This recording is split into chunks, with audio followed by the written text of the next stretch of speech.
Ok, alors voilà, on en est au passage dans lequel le Maharal va nous expliquer quand Titus il a pris son épée et qu'il a coupé le parochet, donc le rideau qui fait la séparation entre le Kodesh et le Kodesh HaKodashim, et le Midrash raconte, la Gemara en fait raconte, que le parochet a commencé à saigner. Il y a du sang qui a coulé donc sur le parochet. Donc c'est ça ce qu'il explique. Et Natal a Saïf, donc il a pris l'épée et il a coupé.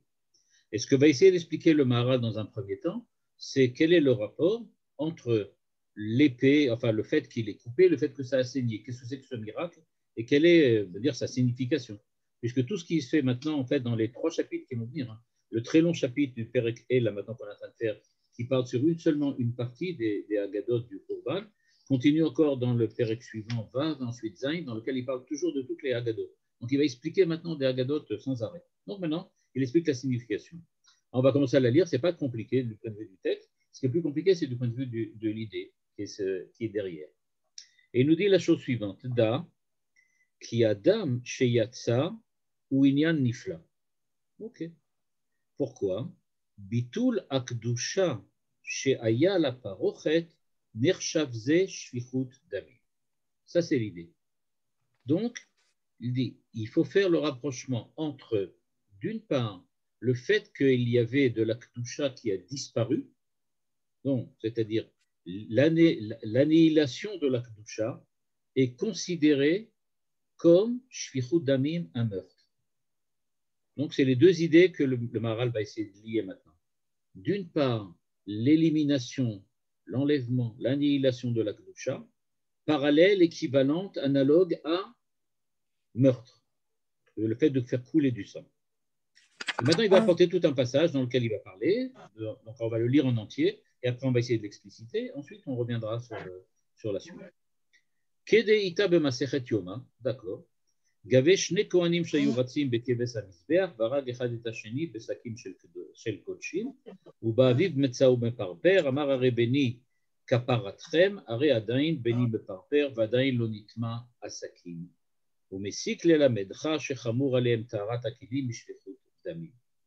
C'est une Gemara qui raconte un épisode très intéressant, mais le Maharal ne va pas expliciter ici, qui raconte l'histoire de Kohanim qui voulaient absolument faire la mitzvah, une mitzvah en montant sur l'autel, et ils ont couru, ils ont fait une espèce je sais pas moi, d'épreuve comme ça, celui qui courra le plus vite, hein. Et donc ils ont fait une espèce de concours, et dans ce concours, il y en a un qui n'a pas supporté que l'autre allait le dépasser, et il l'a tué avec son couteau. Et au moment où le père de celui qui a été assassiné arrive, il voit que son fils n'est pas tout à fait mort, et il dit donc aux autres, prenez vite le couteau, nettoyez-le, faites tout ce qu'il faut, parce qu'il n'est pas encore tamé. Pourquoi? Parce que mon fils est toujours vivant.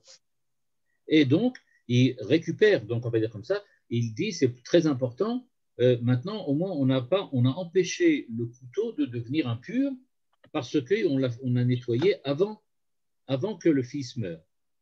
Et de là, dit le Maharal, on voit de là-bas que la Gemara dit donc que l'Elamedra, c'est la Gemara qui le dit, Shechamour alehem tarat akelim, c'était pour eux plus important de savoir ou de purifier le couteau que shvichut damim, que le meurtre. Le fait que le sang est coulé. Mais mon chapeau peut. Mais ça, on ne peut pas dire aussi que ça ressemble. Je ne sais pas si c'était comment ça s'appelle il y a quel Almor qui chez les Almorim dans la Chassidoute, il y a un Inyan de sortir en galoute. Et il y a une histoire comme ça, je ne sais pas si avec qui c'est, qu'il revient à la maison, il entend des cris et comme quoi Ephraïm est en train de, je ne sais pas quel nom, est en train d'agoniser. Et alors il est angoissé, il se dit c'est peut-être mon fils. Et après finalement, il a une pensée, il se dit je suis pas arrivé encore je suis pas arrivé encore à ça parce que je suis pas capable de surmonter ma douleur personnelle. Dès que j'entends un prénom qui ressemble au prénom de mon fils, est-ce qu'on peut pas dire que ce Rav était arrivé à un niveau où il avait surmonté sa douleur personnelle? Le Rav, oui, certainement. Mais ici, ce qui est intéressant au sujet de la Gemara ici, c'est pas le problème, d'après le Maharal, c'est pas le problème de la douleur personnelle ici. C'est le problème de savoir qu'est-ce qui est plus important, ou en tout cas, qu'est-ce qui est mis en un rapport. On voit qu'il y a un rapport entre Tahara, pardon, j'ai pas compris la question. S'il avait laissé le couteau, il aurait laissé vivre son fils, je veux dire. Non, ça n'a aucun rapport. Son fils allait mourir de toutes les façons, c'est pas ça. Il ne pouvait pas sauver son fils. Mais il était content de voir que le couteau n'a pas été rendu impur. C'est ce que dit la Gemara. Mais je ne comprends pas Ça ne veut pas dire qu'il n'est pas. Voilà, ça veut dire qu'on est en train de blâmer cette personne parce qu'il est au moins content que le couteau n'a pas été. Non, on ne le blâme pas, au contraire. On te dit, c'est pour t'apprendre, l'élamedra, c'est ce que dit la Gemara, l'élamedra. Okay, qu'est-ce que ça vient t'apprendre? Ça vient t'apprendre chez Chamour alehem taharat hakelim mishfichut damim. C'est ça qui est important. Lama Chamour. Pourquoi Chamour? Parce que tu vois qu'il a dit, je suis vraiment très content, il a dit, béni kaparatrem. C'est-à-dire, mon fils, il est kapara pour tout le monde, le couteau n'est pas impur. Pour lui, c'était plus important. Il aurait dû dire, mais mon fils est en train de mourir, mais ce n'est pas ça qu'il a dit. Il a dit, faites vite, le couteau n'est toujours pas impur. Non, il a dit que mon fils est kaparatrem? Oui, c'est ce qu'il a dit. Oui, c'est ce qu'il a dit, béni kaparatrem. Oui, il dit ça. Il dit, béni, il dit, béni kaparatrem. Are adain béni me parper, vadain l'onit masakim. Comme il a dit, je suis content de voir que le couteau n'est toujours pas impur. Ok. Je dis, c'est ça qui est vraiment important à ses yeux. Et c'est ça que la Gemara note. C'est important à leurs yeux, c'était plus important à leurs yeux l'histoire du sakin que l'histoire de la personne. Bon, ok. Et quel lien avec ce qui s'est passé avec Titus? Pour le moment, c'est pas encore. Tout ce qu'on sait, c'est que le Maharal le ramène pour le moment pour dire, regardez, on voit qu'il y a une comparaison entre mourir et impureté. C'est-à-dire le fait qu'on compare l'impureté, le fait que c'est impur, avec la mort. Donc, c'est ce qu'il veut dire ici, c'est tout. Et c'est pour ça qu'il a dit Bitul Akdusha, c'est-à-dire le couteau était kadosh et maintenant il va devenir tamé. On le compare avec Shfichut Damim. On dit c'est plus important ou moins important. C'est ce qu'il veut dire, c'est tout, pour le moment.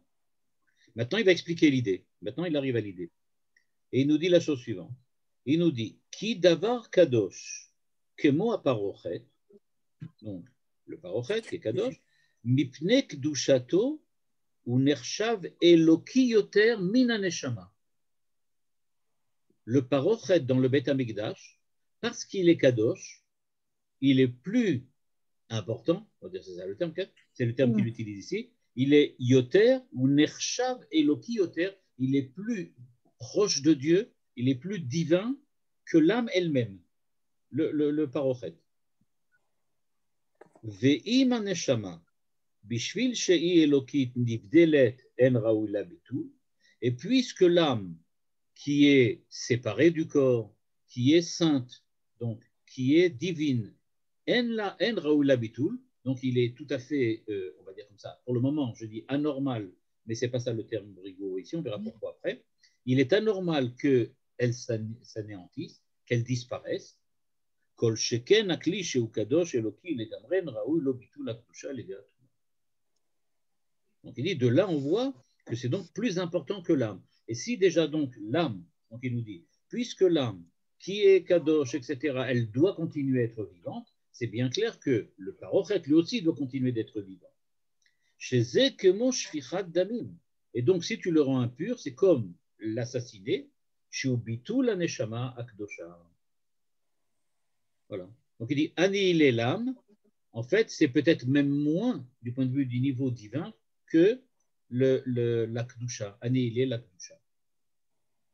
Et donc il dit, ou le godel ma'alat kdusha ta parochet, et puisqu'il est tellement saint ce parochet, nershav bitul akdusha shelo alidei atuma, kemo shfichat damim shei bitul aneshama shei kdosha. C'est pour ça qu'il y avait du sang. Ok. Voilà, maintenant c'est ça qu'on va évidemment devoir expliquer. C'est la première explication. J'ai dit qu'il y en a une seconde après. Il y a une deuxième explication, mais elle n'est pas contradictoire avec la première. Elle présente le même thème, mais selon une modalité différente. Alors maintenant, on va juste essayer de comprendre qu'est-ce qu'il veut dire. En fait, qu'est-ce que dit ici le Maharal. D'abord, ce qu'il faut remarquer, c'est la première chose qu'il faut essayer de comprendre, c'est le texte même du Maharal. Quand le Maharal dit qu'elle est plus importante, le parochet, parce qu'elle est kadosh, elle est plus importante que l'âme. A priori, ça semble bizarre, parce que l'âme, on sait que l'âme est plus importante que les malachim, par exemple. L'âme, c'est plus important que les malachim. Donc, a priori, ça voudrait dire que le parochet du Beth Amikdash, il est plus saint, il est plus divin que l'âme d'un homme et évidemment qu'un ange. Et on a du mal à comprendre comment un parochet, c'est-à-dire un rideau, peut être plus saint que l'âme ou un ange, a priori. Il y a pas vraiment, on ne comprend pas vraiment très bien. Je ne sais pas exactement ce que le Maharal veut dire, à vrai dire. Je ne sais pas vraiment. Je ne vois pas très bien comment il arrive à comparer les deux et pour lui, comment c'est évident que le parochet est plus important. Peut-être il y a une idée que j'ai vue dans le commentaire ici qui est en bas et qui est peut-être pas fausse au départ, mais je ne suis pas sûr que ce soit la bonne, mais je vois que lui aussi, quand il écrit son commentaire, il dit, je ne suis pas sûr non plus de ce que ça veut dire, c'est vraiment la première fois qu'on voit quelque chose comme ça, que de dire qu'un objet qui fait partie du temple est plus kadosh et plus divin que l'âme humaine elle-même. Alors qu'on sait que l'âme humaine est décrite comme chelek Elohim imal. Donc a priori, elle est vraiment une part, on va dire comme ça, elle est comme une part, une partie du divin lui-même, alors qu'on ne peut pas dire la même chose sur l'âme. L'idée que aimait le monsieur qui a fait la haricha, l'édition, c'est de dire que peut-être, ici, il faut comparer les deux choses comparables. C'est-à-dire, en fait, la différence entre l'âme et le parochet, ou on va dire plutôt la qualité supérieure qu'il y a dans la parochet, dans le rideau, par rapport à l'âme, c'est pas dans l'origine de la Kedusha, mais dans la réalisation extrinsèque de la Kedusha. C'est-à-dire que le rideau, il est plus divin que l'âme humaine, pas parce que l'âme parfaite est moins importante que le rideau parfait, mais c'est parce que le rideau est parfait que l'âme ne l'est pas. C'est l'idée qu'il propose, et qui est à mon avis la seule qui effectivement peut donner une réponse. À savoir, l'âme n'est pas parfaite, c'est-à-dire elle n'arrive pas à un niveau de sainteté parfait. Elle n'est pas arrivée au maximum de ce qu'elle peut être. L'homme n'a pas accompli encore toutes les mitzvot, n'a pas étudié toute la Torah. On va utiliser les termes que le Maharal aime utiliser. Il n'a pas encore réussi à la faire, ce qu'on appelle befoal, en acte. Il ne l'a pas transformée en acte. Elle est toujours en potentiel. L'âme de l'homme est toujours un potentiel. Elle n'est pas quelque chose de réalisé complètement. Alors que le rideau, lui, il a réalisé complètement ses possibilités de sainteté, ses possibilités de divin. Et donc, ce qui se passe, c'est que l'âme est donc moins divine que le rideau, pas parce que si l'âme était parfaite, elle serait moins, mais c'est parce que l'âme n'est pas parfaite. L'âme n'est pas arrivée à, on va dire comme ça, à réaliser tout ce qu'elle peut faire. Il n'y a pas vraiment une prégnance de la sainteté pleinement sur l'âme, alors qu'il y a une prégnance de la sainteté absolue sur le rideau. Et donc c'est ça peut-être ce que veut dire ici le Maharal quand il dit la phrase un petit peu ambiguë ou en tout cas un petit peu mystérieuse, quand il dit chez mipne kedushato nershav eloki yoter min haneshama. Eloki befoal, pas bekoar. Bekoar, il y a beaucoup plus de kedusha dans l'âme que dans le rideau. Mais semblerait ici que c'est Eloki befoal. Okay. Donc ça c'est peut-être l'idée de que veut dire ici le Maharal. Encore une fois, il ne le dit pas, on ne sait pas vraiment ce qu'il pense, mais il me semblerait que ça fonctionnerait comme ça. Et maintenant, donc, on peut... Pardon? C'est très bizarre, enfin, c'est qu'un bout de tissu, quoi. Bon, il a qu'une kedusha parce qu'il a une fonction dans le Beth Amikdash quand il a une kedusha. Et cette kedusha, elle est statique, elle ne va pas évoluer. On est d'accord. Donc, c'est très limité, c'est quelque chose c'est très bizarre. Tout à fait, mais que peut-être, comme le dit le commentateur, comment il s'appelle? Monsieur, c'est lui qui a fait ça, il s'appelle Monsieur Hartmann, Yoshua David Hartmann. le Rav Yoshua David Hartman. Donc lui, dans ses notes en bas, il dit que c'est peut-être la possibilité. Ça me semble effectivement la seule solution. Je vois pas, moi personnellement non plus, je ne vois pas pourquoi le rideau serait-il plus saint. En tout cas, il ne dit pas le mot saint, Kadosh, il dit Eloki, Nershav Eloki Yoter. Donc peut-être effectivement, il a peut-être raison, c'est peut-être ça l'explication, à savoir que le rideau est complètement arrivé à exprimer la Kedusha, alors que l'âme ne l'a pas encore complètement exprimé. Bon. C'est la seule possibilité en tout cas, je ne vois pas d'autre pour le moment. Et il continue à dire le Maharal, Ve'ima neshama, bishvil shei elokit evnivdelet en ra'ui la bitul. En ra'ui la bitul. En général, on traduit Raoui par En Raoui, il ne lui revient pas ou elle n'est pas, c'est pas normal. En Raoui là, c'est pas bien. Mais là, il me semble que le texte ne veut pas dire ça. Il veut dire comme ça Ve'ima neshama bishvil she'elokit nifdelet, donc parce qu'elle est transcendante, parce qu'elle est divine, En Raoui la bitul, elle ne peut pas être annulée. Elle ne peut pas être annulée. C'est-à-dire qu'il ne parle pas ici de l'extinction de l'âme. L'âme, on ne peut pas l'éteindre. En Raoul Labitul. Donc de quoi on parle? On parle de la réalisation de l'âme dans le corps. Et c'est pour ça que je pense que son explication du Rav Hartman, elle est bonne.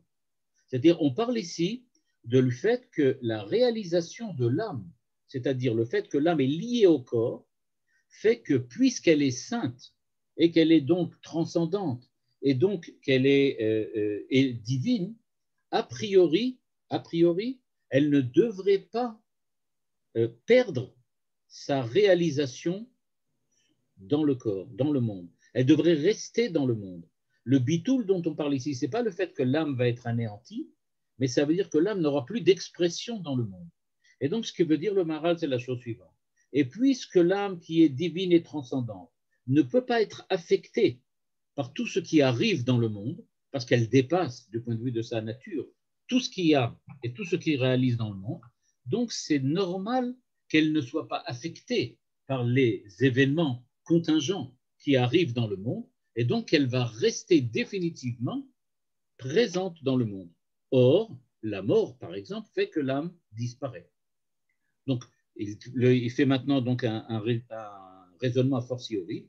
Et puisque l'âme, et si déjà l'âme, qui est divine et qui est transcendante, en raoula bitul, elle ne devrait pas s'éloigner, partir, on va dire comme ça, s'éloigner et partir du monde, elle devrait y rester, parce qu'il n'y a rien dans le monde qui peut la forcer à partir, puisqu'elle ne fait pas partie des lois du monde.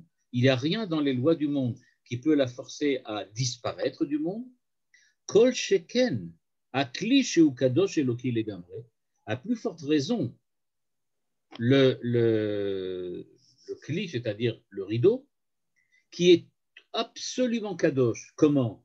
Dans sa réalisation dans le monde, c'est-à-dire que lui, il est transcendant, mais en plus du fait d'être transcendant, il est complètement immanent au monde. Donc à lui, il ne devrait pas du tout disparaître. L'âme, on peut peut-être comprendre, elle est transcendante, elle est divine, ce n'est pas vraiment sa place d'être ici. C'est vrai qu'elle n'est pas affectée par le monde, mais sa place est ailleurs. Par contre, le kli, il est complètement compatible, en harmonie avec le monde. Donc, il n'y a aucune raison qu'il devrait disparaître. Et donc, comme le dit le Rav Hartman dans son commentaire avant, il me semble bien effectivement qu'on ne parle ici pas de la nature de l'âme comparée avec la nature du rideau, mais on compare la manière, la façon dont l'âme est perçue dans le monde en parallèle avec la manière dont la sainteté est perçue dans le rideau. Et c'est pour ça que dans les deux cas, il dit qu'on peut faire un raisonnement a fortiori. De manière, Oui. ça rejoint par exemple quelqu'un qui rentre dans Kodesh HaKodashim. Oui. Sauf Shel Davar, il est rentré dans un lieu géographique. Et pourtant, il est Chayav Mita. Donc on voit bien que, par exemple, celui qui a touché le Aaron à Kodesh avec l'histoire de David, qui voulait le supporter et qui est mort. Donc on voit bien que finalement, on pourrait dire, bah, finalement, il a touché un morceau de bois, pourquoi il devrait perdre son âme pour cela? Donc on voit bien effectivement que dans cette relation qu'il y a avec la Gdusha, finalement, les objets ou l'endroit géographique est plus important que l'attachement de l'âme avec le corps, puisqu'il perd son âme, alors que l'âme, elle n'est pas annulée, comme tu as dit. Mais c'est l'attachement des deux qui doit se couper, et c'est l'objet finalement qui cause cela. l'emporte, on va dire. Voilà, qui l'emporte. Exactement. Donc c'est ça. Donc en fait, c'est ça le raisonnement. C'est ça le raisonnement a priori que fait le Maharal. C'est-à-dire, il dit, si on considère l'âme, il dit l'âme en fait, elle est transcendante, elle est divine, elle fait partie d'un monde, je ne vais pas appeler ça un monde, qui n'est pas celui dans lequel nous avons l'habitude de vivre. Donc elle n'est pas à sa place ici.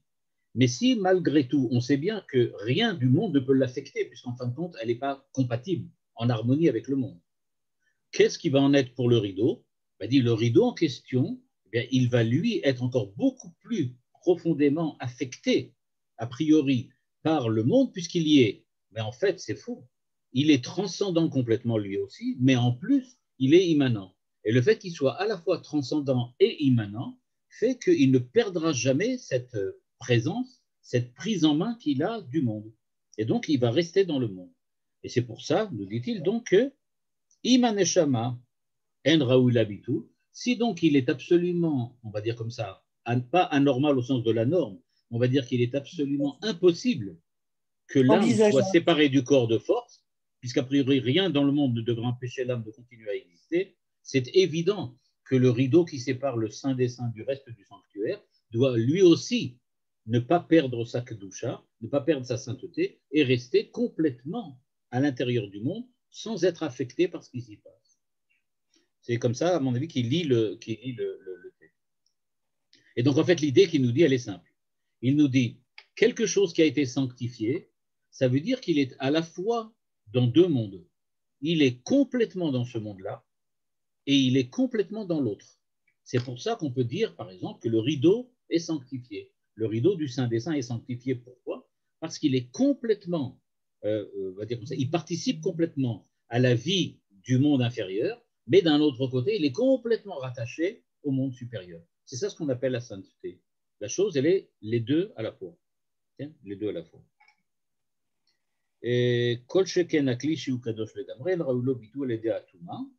donc il dit, si maintenant on arrive quand même à le rendre impur, et c'est ce qui s'est passé avec Titus dans le Saint des Saints, alors il dit, c'est donc un meurtre. C'est-à-dire, on a pris l'âme et on l'a enlevée du corps. C'est ça le meurtre. Le meurtre, c'est pas que l'âme disparaît, mais c'est que l'âme a été séparée du corps. C'est-à-dire, on a ramené la sainteté là où elle devait être et on a laissé le corps, c'est-à-dire le rideau lui-même, tel qu'il est, en ayant perdu cette sainteté de la même manière qu'au moment de la mort ou du décès, un homme perd son âme, entre guillemets, c'est-à-dire son âme le quitte, son âme le se sépare. Et donc il dit, ou le godel malat kedushat haparuchet neshavidu la kedushat eleatuma comme shfichudam, c'est donc comme un meurtre, shubitu la neshama sheikdusha, et c'est donc pour ça que, dit-il, on a vu du sang apparaître sur le rideau au moment où il l'a coupé. Okay. Donc il nous a expliqué que le problème donc, qui se passe là-bas, le miracle qui s'est produit là-bas, bien que question auquel il n'a pas répondu, c'est en quoi c'est un miracle.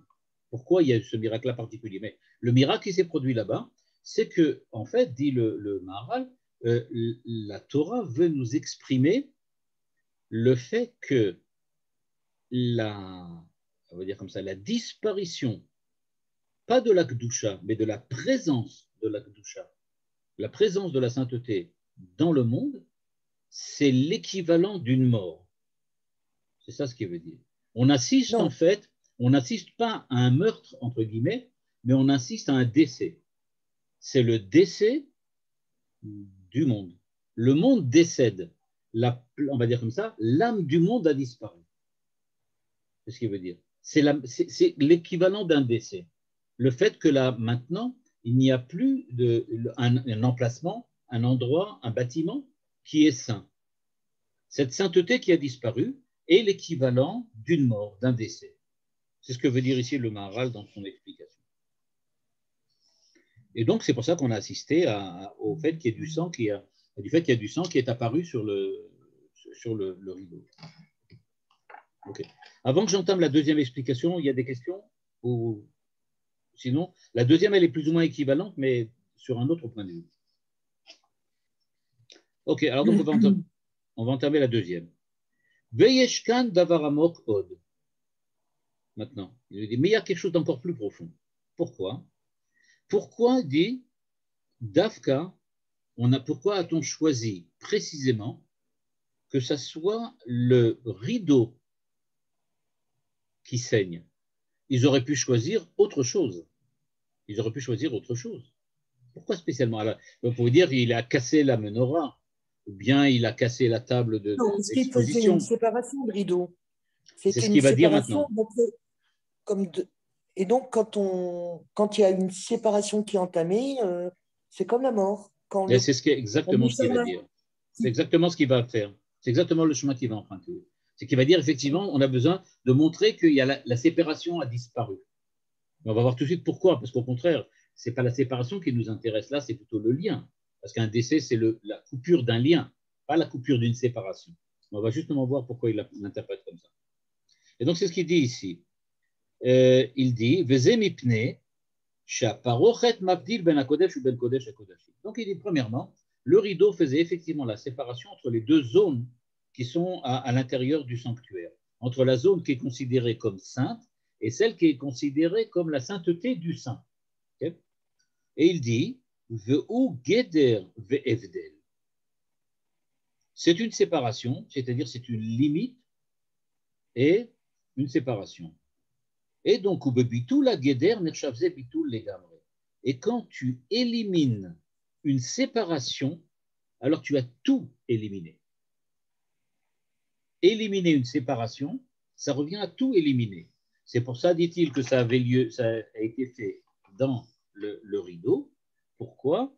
Pour bien montrer quelle était la kedusha du mikdash et pour dire qu'elle est complètement, cette kedusha, annihilée, disparue. Elle n'est plus là. Okay. Donc, quelle est l'idée maintenant? Alors, donc, comme j'ai expliqué tout à l'heure, ça ne contredit pas ce qu'on a dit avant. C'est simplement maintenant une autre modalité de la même explication. La deuxième modalité, elle est la suivante. On est habitué, en général, à considérer les choses à partir de leur présence. Le Maharal dit qu'on ne peut pas véritablement donner la définition de quelque chose si on ne dit pas sa différence avec le reste. C'est-à-dire que la positivité d'une chose, ce n'est pas en affirmant ce qu'elle est, mais c'est en la différenciant avec ce qu'elle n'est pas. Ça revient notamment à la méthode qu'utilisaient les Grecs, notamment Aristote, dans les syllogismes, dans lequel il donnait toujours la manière suivante. Il disait toujours, dans un syllogisme, on dit toujours, dans une définition, pardon, pas le syllogisme, dans une définition d'Aristote, on dit par exemple, je ne sais pas moi, l'homme est un animal qui pense, admettons, ou qui parle. Ok, quand on dit un animal qui parle, donc on dit animal, c'est-à-dire c'est globalement un certain genre, c'est tous les genres des animaux. Là-dedans, il y a les chevaux, les chiens, etc. et les hommes. Et après ça, on dit qui parle pour bien différencier l'homme par rapport aux autres. Donc, ce qui veut dire que tous les autres sont des animaux, l'homme aussi, mais ce qui le différencie des autres, c'est qui parle. Et c'est comme ça que je le définis. Je le définis donc d'une part par le fait qu'il est un animal, mais ce n'est pas suffisant, parce que dans le genre animal, il y a énormément d'espèces. Pour arriver à définir l'espèce humaine, dit Aristote, je suis obligé maintenant de le différencier par rapport aux autres espèces en affirmant quelque chose qui est le sien. Mais ce que j'affirme de lui, c'est ce qui est différent des autres. Et donc, dit le Maharal, la définition du Saint des Saints ne se fait pas par ce qu'il est, mais par ce par quoi il est différencié des autres espaces. C'est-à-dire, le Saint des Saints est plus saint que le reste parce qu'il y a un parochet qui bloque l'entrée et qui dit que cette zone-là du sanctuaire est différente des autres zones. C'est ça l'idée du Maharal. La définition du Saint des Saints, c'est à partir du rideau qui le sépare du reste du sanctuaire. Donc, l'élimination du rideau, c'est l'élimination de la différence, c'est-à-dire c'est faire le retour du Saint des Saints à l'intérieur du sanctuaire. C'est comme si on disait le Saint des Saints maintenant, il n'est pas différent du reste du sanctuaire, il n'est qu'un endroit, un coin du sanctuaire, et donc en tant que Saint des Saints, il a complètement disparu. Mais Donc, dit le Maharal, éliminer le rideau, ça veut donc dire éliminer complètement le Saint des Saints. C'est ça ce qu'il veut dire. Ouais. on peut poser une question? Ben, ouais, vas-y. Mais ce n'est pas le rideau qui donne la Kedusha à cet endroit, au Kodesh HaKodashim. Non. Le Kodesh HaKodashim a cette Kedusha, le rideau ne vient que signifier la frontière. Mais à Entre partir deux du mondes. moment où il n'y a plus de frontières, il n'y a plus de Kodesh HaKodashim. On ne parle pas de l'origine, on veut dire comme ça. On parle pas de la. C'est pour ça que j'ai dit au départ, on ne parle pas de la positivité. Je ne parle pas de pourquoi il est différent des autres. Je dis que ce qui fait la différence, c'est le fait qu'on lui a mis des limites, qu'on a imposé des limites, qu'on lui a donné une certaine frontière par rapport au reste. Il y a un très beau, il me semble-t-il, une très belle analyse. Il me semble que c'est de Maurice Blanchot. Je ne sais plus où d'ailleurs. Je l'ai vu quelque part. Mais je crois que c'est de Maurice Blanchot, dans lequel il demande qu'est-ce que la définition d'un trou. Comment on définit un trou? Est-ce qu'on le définit par le vide ou bien est-ce qu'on le définit par le fait qu'il est limité par la matière autour de lui? Quand je veux dire qu'est-ce que c'est que le trou, est-ce que je dis c'est le vide ou bien je dis non, c'est ce qui est délimité par la matière qui est autour?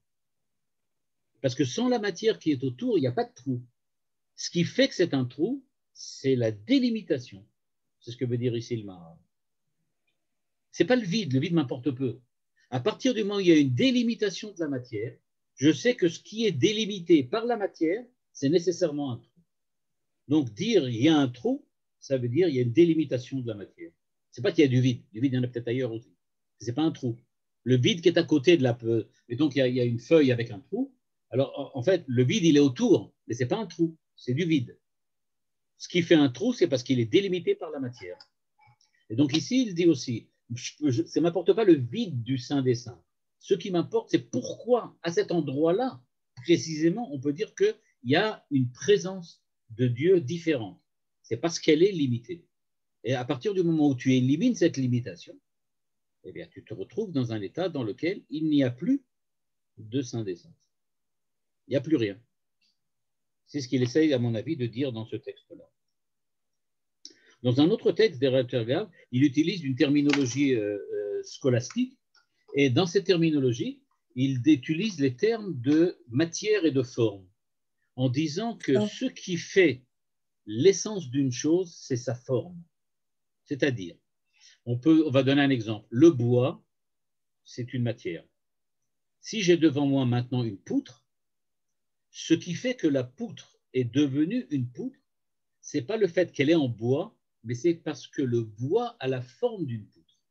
Ce qui donne la définition de la poutre, ce n'est pas le bois, c'est la forme.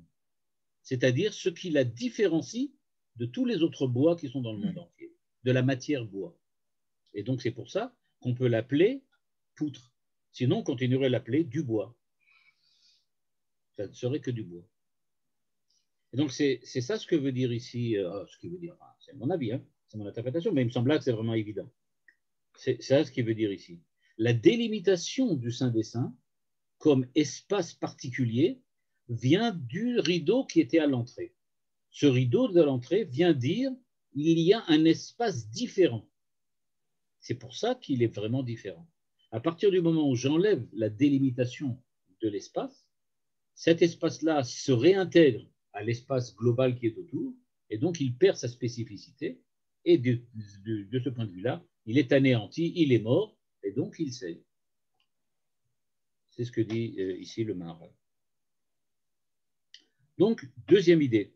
Donc, la première idée, on l'avait été simple. on a vu qu'il parlait donc de la sainteté et de la mort.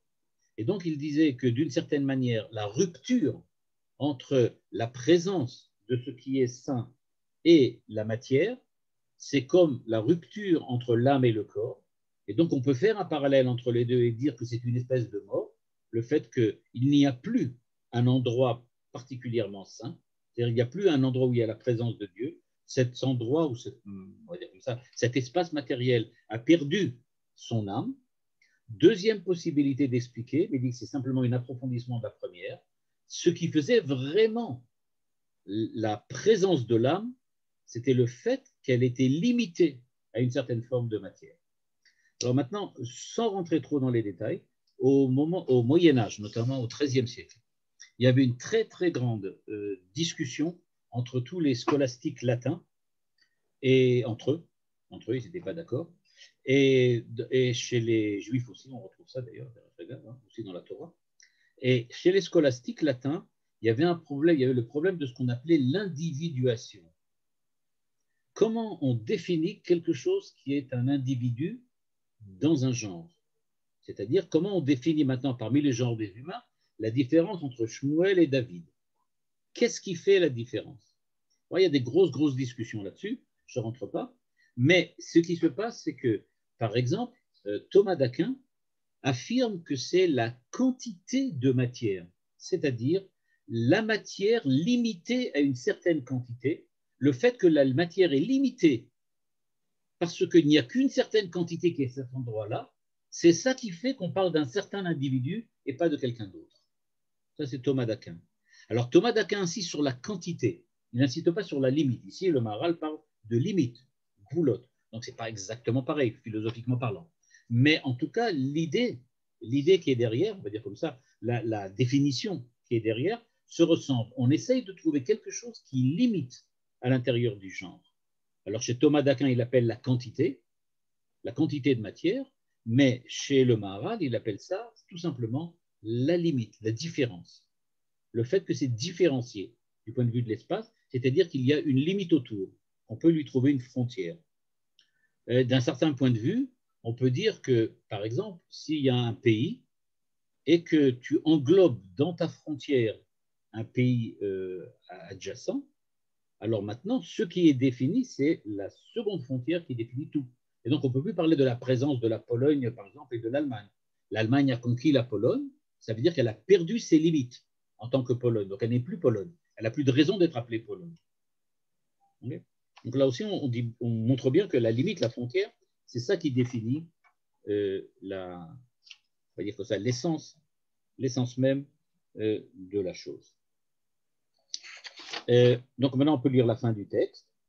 Donc, il nous dit, je reviens sur le texte, donc il dit, le rideau fait comme ça la frontière, la limite entre ce qui est saint et ce qui est encore plus sanctifié.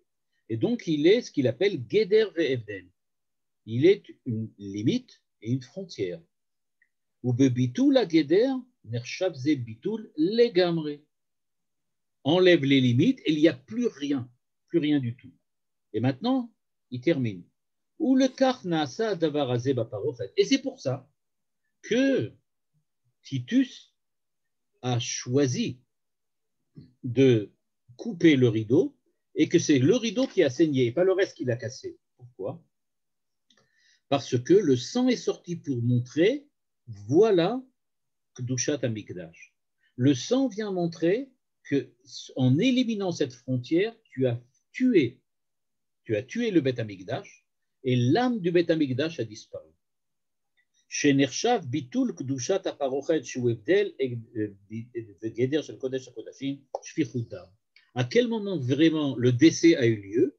Le décès a eu lieu quand il n'y a plus rien qui vit. Le corps a disparu, on va dire d'une certaine manière. Le corps et l'âme ont disparu. Et il continue, והוא היה סבור שהרג את עצמו. Et donc, c'est pour ça que lui, il a pensé qu'il avait vraiment tué Dieu puisqu'il avait du sang couler. Il dit pourquoi? Car Racha et Savour Shouid Barak Koach Bageshem ou Bezé Araget Atzmo.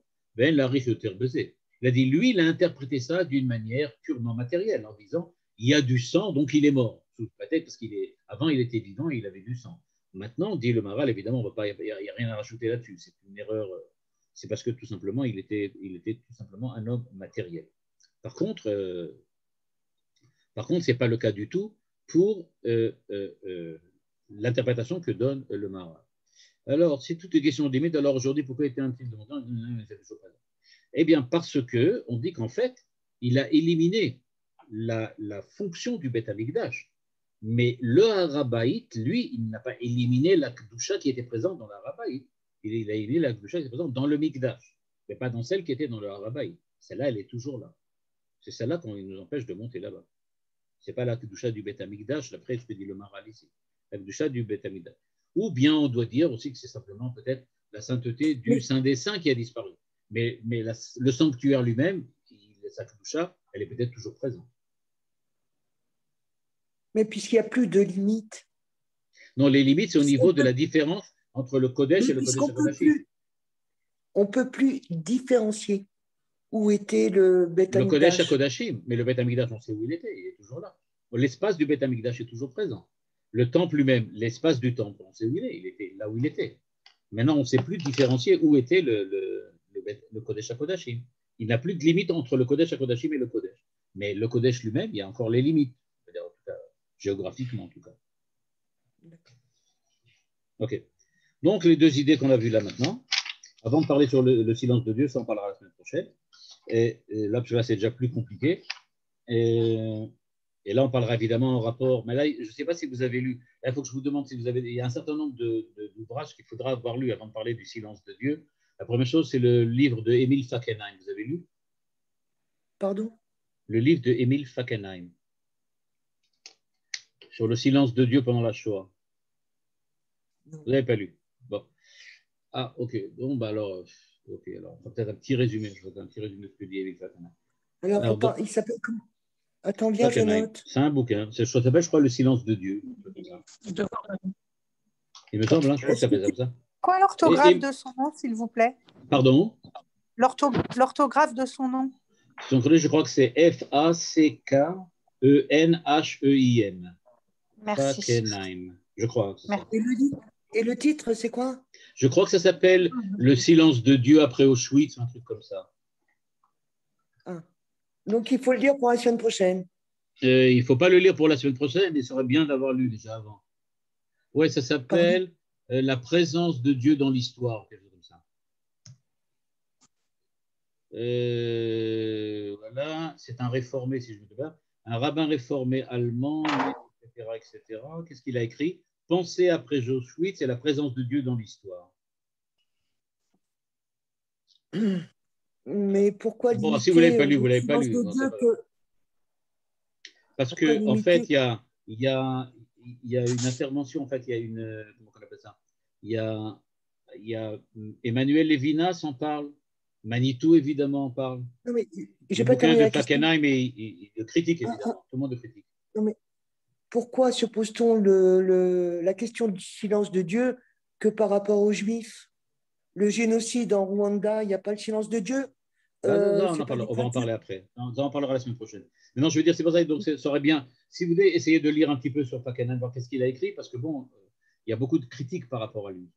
C'est-à-dire par rapport à la manière dont il exprime ça, et bon, c'est ça qui est intéressant. C'est l'idée qu'il émet et comment on le critique. Et ça va nous mettre sur la voie de ce que dit le Maharal, parce que le Maharal dit tout à fait autre chose. Il y a celui d'André Neher aussi, l'exil de la parole. Comment? Il y a Neher qui parle aussi dans l'exil de la parole. Ouais. Il me semble que là-bas aussi, il parle de Emil Fackenheim, je crois. Il répond à Emil Fackenheim. Il y a plusieurs personnes qui répondent, parce que bon, il dit quelque chose de très choquant, donc c'est pour ça que tout le monde se chauffe là. D'accord. Ok. Pardon? Là, j'ai cru que j'ai entendu quelque chose. Ok. Bon, alors, donc là, ça, on en parle la semaine prochaine. Donc là, on va rester sur la mort et les limites. Ça suffit pour aujourd'hui. Voilà. D'accord. La limite comme indicateur de l'essence de quelque chose. Ou pas comme l'indicateur, mais comme la révélation, ou même plus que ça, comme la définition de quelque chose. C'est au niveau de la définition. La définition de quelque chose. C'est une définition aristotélicienne, c'est scolastique. On définit par la différence. Non, par la limite, c'est pas pareil. Oui, par la différence. La différence, c'est donc qu'il y a une limite. entre les choses qui ont ça et les choses qui n'ont pas. Elles sont différentes, donc elles sont limitées. C'est ce qu'on veut dire. Séparation. Séparation, tu peux dire. Pas de différence. Comme tu veux. Ok. Yalla. Allez. Shavua tov. Bye bye. Bye. Merci beaucoup. Kol tov. Shavua tov. Emmanuel, coucou. Bye. Bye.